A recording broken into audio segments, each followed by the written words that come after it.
Movie start होती है और एक स्टूडेंट जिसका नाम था केट ये स्टार्स का स्टडी कर रही थी।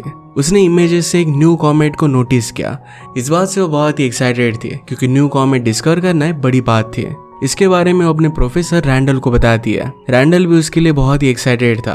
कुछ स्टूडेंट उससे क्वेश्चन पूछते कि इस कॉमेट की ट्रेजेक्टरी कहाँ पर है, यानी कि वो कहाँ पर आने वाला है। रैंडल इसे कैलकुलेट करने लग गया। वो रियलाइज करता है कि कुछ ना कुछ तो गड़बड़ है। उसने सब लोगों को बाहर जाने के लिए कहा, सिर्फ केट ही वहां पर रुकती है। उन्होंने फिगर आउट किया कि कॉमेट डायरेक्टली अर्थ पर आ रहा है। ये बहुत ज्यादा बड़ा था तो एक बहुत बड़ी प्रॉब्लम हो सकती थी। वो फिर डायरेक्टली नासा को कॉल करते हैं। उन्होंने उसे इस कॉमेट के बारे में बताया जो डायरेक्टली अर्थ को डिस्ट्रॉय कर सकता है। उनकी बात नासा के डॉक्टर टेडी से करवाई जाती है और रैंडल से पूछता है कि इम्पैक्ट को कितना टाइम है। तो उन्होंने कैलकुलेट किया था कि इसे 6 months 14 days लगने वाले हैं। टेडी इस बात को बहुत सीरियसली लेता है और नेक्स्ट डे रैंडल और केट को वॉशिंगटन डीसी में वो फ्लाई करवाता है। इन सब बातों से रैंडल और केट भी बहुत ज्यादा सरप्राइज थे क्योंकि एक्चुअल में ये सब हो रहा था। वो डायरेक्टली प्रेसिडेंट ऑर्लिन से मिलने के लिए गए। डिफेंस चीफ से उन्हें इंट्रोड्यूस करवाया जाता है और सब लोग फिर वेट कर रहे थे। ऑर्लिन वहां पर आई पर वो अंदर चली गई। उसकी कुछ मीटिंग चल रही थी। उन्हें बहुत टाइम तक वहां पर वेट करना पड़ता है। सिक्योरिटी चीफ ने उनके लिए कुछ स्नैक्स लाए। वो कहता है कि ये बहुत ही ज्यादा एक्सपेंसिव है और बाद में हमें पता चलता है कि ये फ्री थे। पूरा दिन बीत जाता है पर प्रेसिडेंट को उनसे बात करने के लिए टाइम नहीं था। केट को उसके बॉयफ्रेंड फिलिप का कॉल आया। वो बहुत दिनों से रिलेशनशिप में थे और फिलिप चाहता था कि केट उसकी मदर से मिले पर केट इसके लिए रेडी नहीं थी। उसे कहता है कि मुझे एक फिक्स डेट बताओ कि किस डेट पर तुम मेरी मदर से मिलने वाली हो। केट उसे बता देती है कि 7 months बाद में तुमसे मिल सकती हो क्योंकि उसे पता था कि शायद ये वर्ल्ड एंड होने वाला है। नेक्स्ट डे सब लोग फिर ऑर्लिन से मिले। रैंडल उसे इस स्टेट के बारे में बताता है। ऑर्लिन ने कहा कि तुम कितने % श्योर हो। रैंडल ने कहा कि 99% श्योर हो। यहाँ पर ऑर्लिन का बेटा जेसन भी था। ये किसी भी चीज को सीरियसली लेता नहीं था। वो कहता है कि 100% श्योर नहीं है तो शायद ये होगा भी नहीं। इस बात से वो लोग बहुत ही ज्यादा नर्वस हो जाते हैं। ऑर्लिन पूछती कि हमें इसके लिए क्या करना पड़ेगा।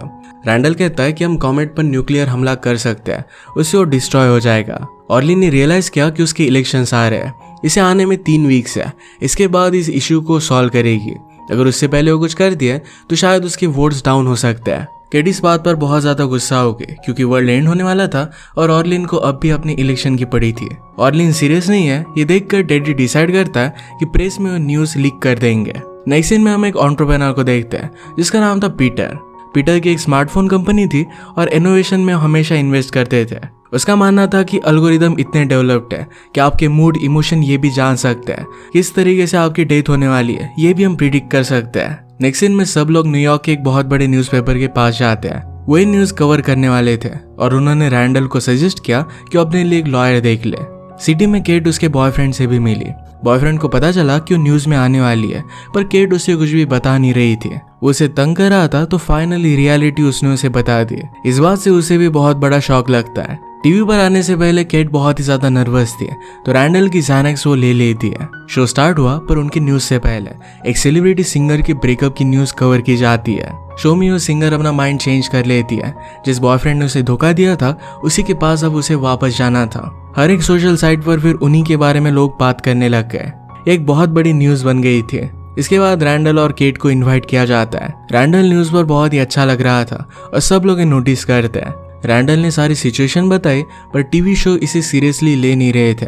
इस बात से केट बहुत ज्यादा डिस्टर्ब हो गई। चिल्ला चिल्ला कर लोगों को समझाने की वो कोशिश करती है। शो की होस्ट ब्री को रैंडल अच्छा लगा था तो उसे वो ड्रिंक के लिए बुलाती है। इसके बाद शो के नंबर्स उन्हें दिखाए गए। सिंगर की न्यूज को बहुत ज्यादा कवरेज मिला था और रैंडल ने जो बात की थी इस पर किसी का भी ज्यादा ध्यान नहीं था। केट की गुस्से की वजह से उस पर ही मीम बन गई थी।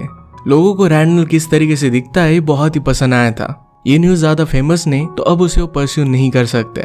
शो देखने के बाद केट के बॉयफ्रेंड ने भी उसका एक बहुत ही गंदा सा आर्टिकल लिखा। इस वजह से उससे वो ब्रेकअप कर लेती है।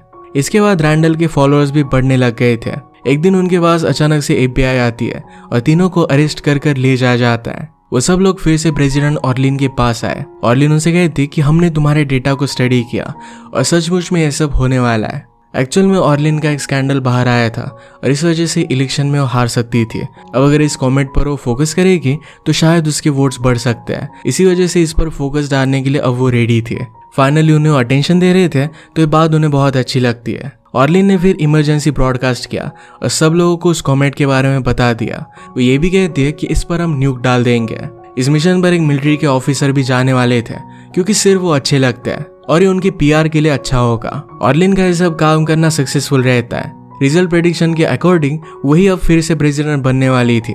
इसके बाद रॉकेट्स को रेडी किया जाता है। लोगों से बात करने के लिए रैंडल अलग अलग टीवी शोज में आता है। फिर से शो में आने के बाद ब्री रैंडल के साथ बात आगे बढ़ाती है और उन दोनों में अफेयर हो गया। वो दोनों एक दूसरे के साथ टाइम तो स्पेंड कर रहे थे पर एक दूसरे के बारे में कुछ भी नहीं जानते थे। ये बात रैंडल ने ब्री को कही। ब्री कहती कि हम दोनों एक दूसरे को अभी जान सकते हैं। बचपन से ही ब्री की lifestyle out of the world थी। रैंडल एक बहुत ही नॉर्मल से बैकग्राउंड से आता था। इसके बाद हम देखते हैं कि लॉन्च का डे आया। सब लोग इसे क्लोजली देख रहे थे। सारे रॉकेट्स को लॉन्च किया जाता है और ये लॉन्च सक्सेसफुल था। इसी मोमेंट पर वहां पर पीटर आया, ऑर्लिन से बात करता है। उनके बाद के थोड़ी देर में वो सब रॉकेट फिर से वापस आ गए। उन्होंने मिशन को अबॉर्ट कर दिया था। रैंडल, केट और टेडी समझ नहीं पाते कि एक्चुअल में ये सब चल क्या रहा है। इसके बाद ऑर्लिन ने एक इमरजेंसी मीटिंग रखी। वो कहती कि पीटर की कंपनी ने उस कॉमेट पर बहुत ही अच्छे से रिसर्च किया है और एक बहुत ही इंपॉर्टेंट चीज हमारे सामने आई है। पीटर भी सबसे कहता है कि उस कॉमेट पर बहुत ही इंपॉर्टेंट मिनरल्स है। आजकल हम लोग बहुत सारे इलेक्ट्रॉनिक्स यूज करते हैं पर इसके सारे मिनरल्स ये चाइना से आते हैं और ये स्लोली कम होते जा रहे हैं। अगर उस कॉमेट के मिनरल्स हमें मिल गए तो हम बहुत सारे सेल फोन से इलेक्ट्रॉनिक्स बना सकते हैं। इस बार $140 ट्रिलियन के रिसोर्सेस है। सारे मिनरल्स को एक्सट्रैक्ट करने की वो कोशिश करने वाले थे। टेडी को लगता है कि ये कभी भी पॉसिबल नहीं हो पाएगा पर रैंडल के पास पीटर ने रिसर्च दी थी। उनका प्लान था कि अपने ड्रोन्स को कॉमेट पर भेजेंगे, इसको ब्लास्ट करेंगे और फिर छोटे छोटे टुकड़ों से वो एक्सट्रैक्शन स्टार्ट कर देंगे। टेडी पूछता है कि क्या इस पर साइंटिस्ट ने रिसर्च किया है। रैंडल कहता है कि इसकी टेस्ट तो हुई है पर ये सक्सेसफुल होगा या नहीं इसके चांसेस बहुत ही कम थे। रैंडल इस प्रोसेस पर बिलीव तो करने लग गया था। टेडी कहता है कि तुम्हें उन लोगों की बातों में नहीं आना चाहिए। रैंडल कहता है कि व्हाइट हाउस में चल क्या रहा है इस पर हमें क्लोजली ध्यान देना चाहिए। ये सब बाहर में बैठे थे तो आसपास के लोग इनकी बातें सुन रहे थे। वो रैंडल का बैच देख कर कहते हैं कि तुम्हें कुछ ना कुछ तो पता होगा, हमें सब कुछ बता दो। केट ने सब कुछ बता दिया कि मिनरल्स को निकालने के लिए हमारी सेफ्टी को कॉम्प्रोमाइज किया जा रहा है। इसकी वजह से सिटी में राइट्स होने लग गए। केट को अरेस्ट कर लिया गया और एक जगह पर इंटरोगेशन के लिए लाया जाता है। उसे इंस्ट्रक्ट किया गया कि पब्लिक में वो बात नहीं करेगी। अगर उसने ऐसा किया तो उसे जेल में डाल दिया जाएगा। उसे डायरेक्टली अपने पेरेंट्स के घर पर जाने के लिए कहा जाता है। केट वहां पर आई तो उसके पेरेंट्स उसे अंदर नहीं ले रहे थे। उसे पहले कहते हैं कि कमेट के यहाँ पर आने पर जो जॉब्स मिलेंगे वो हमारे लिए बहुत ही इंपॉर्टेंट है, इसी वजह से इस घर में कमेट के खिलाफ कुछ भी मत बोलना। इसी के बाद उसे घर पर लेते हैं। रैंडल और ब्री का अफेयर चल रहा था और एक रात जब वो साथ में घर पर आए तो रैंडल की वाइफ उनका वेट कर रही थी। उसने रैंडल से कहा कि मुझे लगा ही था कि कुछ ना कुछ तो गड़बड़ चल रही है। ब्री गई थी कि अब वो तुम्हारे साथ वापस क्यों आएगा। रैंडल की वाइफ ने उसे कहा कि अगर तुम उसे चाहती हो तो रख सकती हो पर इसके साथ ये भी चीज याद रखना कि रैंडल में बहुत सारे फ्लॉज है। अगर उसकी पूरी रिस्पॉन्सिबिलिटी तुम लेना चाहती हो तो ले सकती हो। रैंडल कुछ भी बोल नहीं पाता। केट एक ग्रोसरी शॉप में काम करने लग गई थी।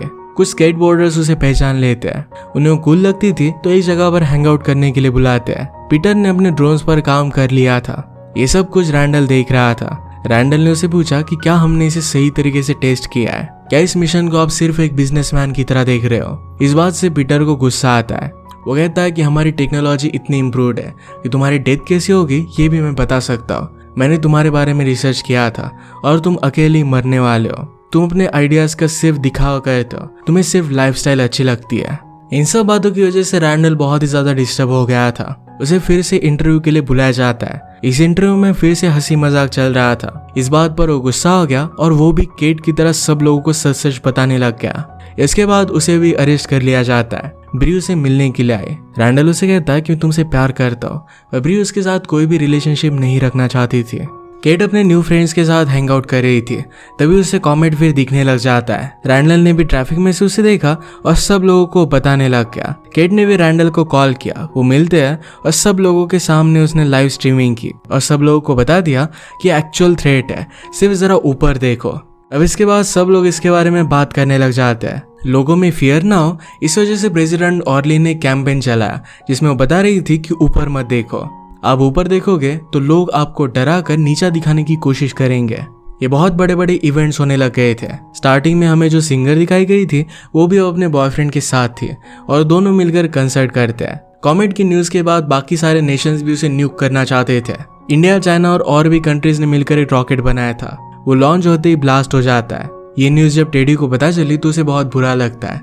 इसके बारे में उसने रैंडल और केट को बताया। वो कहता है कि अब हमारा सिर्फ एक ही होप है, पीटर और उसकी टीम जो काम कर रहे हैं शायद वो सक्सेसफुल हो जाए। प्रेसिडेंट ने अपना कैंपेन कंटिन्यू किया था कि ऊपर मत देखो, पर एक कमेंट बहुत ही पास आ चुका था। लोग इसे नोटिस करने लग जाते हैं और उन्हें बहुत सारा बैकलैश मिला। रैंडल डिसाइड करता है कि उसे अपनी फैमिली के पास वापस जाना चाहिए। केट भी अपने फ्रेंड के साथ उसी के घर पर जा रही थी।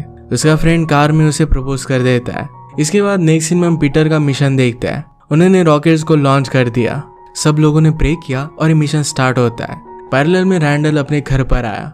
वो अपनी वाइफ को सॉरी कहता है। अब वर्ल्ड तो एंड होने वाला था, इस वजह से उसे एक्सेप्ट कर लेती है। इसके बाद सब लोग मिलकर फिर कुक करते हैं। लॉन्चिंग के वक्त कुछ ड्रोन्स ने क्रैश किया। सब लोग जरा वरीड हो गए थे, पर पीटर कहता है कि हमने जरा एरर को कंसीडर किया हुआ था, कुछ ज्यादा फर्क नहीं पड़ेगा। उन्होंने फाइनली ब्लास्ट को स्टार्ट कर दिया। उन्हें कुछ भी फीड मिल नहीं रही थी। ऑर्लिन को एक दूसरे नेशन से कॉल आता है। उसे पता चला कि अब भी कॉमेट को कुछ भी हुआ नहीं है।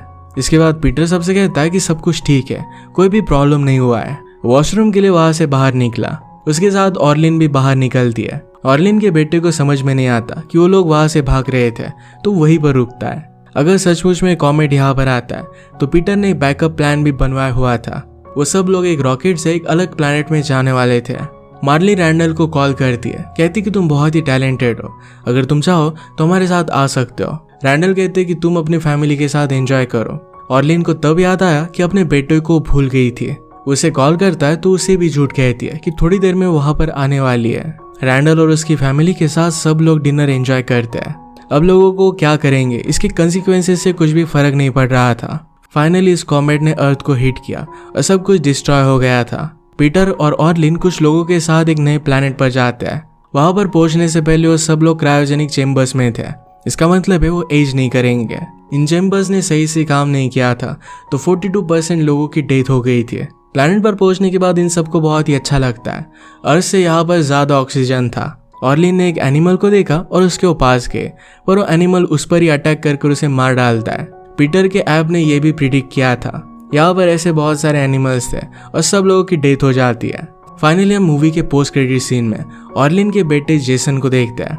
अर्थ डिस्ट्रॉय हो गई थी और अर्थ पर सिर्फ वही बचा था। वो अब भी अपनी मदर को ढूंढ रहा था। वो अपना फोन निकालता है और रिकॉर्ड करना स्टार्ट करता है। कहता है कि इस अर्थ पर मैं अकेला बचा हुआ हूँ, लाइक और सब्सक्राइब करिए।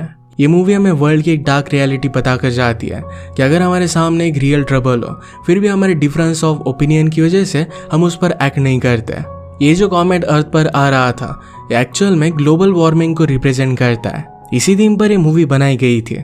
इसी के साथ आज का वीडियो हम खत्म करते हैं। अगर आपको एक्सप्लेनेशन अच्छा लगा तो प्लीज लाइक और कमेंट जरूर कर दीजिएगा। बहुत सारी मूवीज लेकर आते रहता हूँ, तो प्लीज चैनल को सब्सक्राइब कर दीजिए और बेल नोटिफिकेशन आइकन दबाना मत भूलिएगा। हम फिर से मिलेंगे और एक नए के साथ। तब तक के लिए थैंक यू और आप अपने आप का ख्याल रखिए।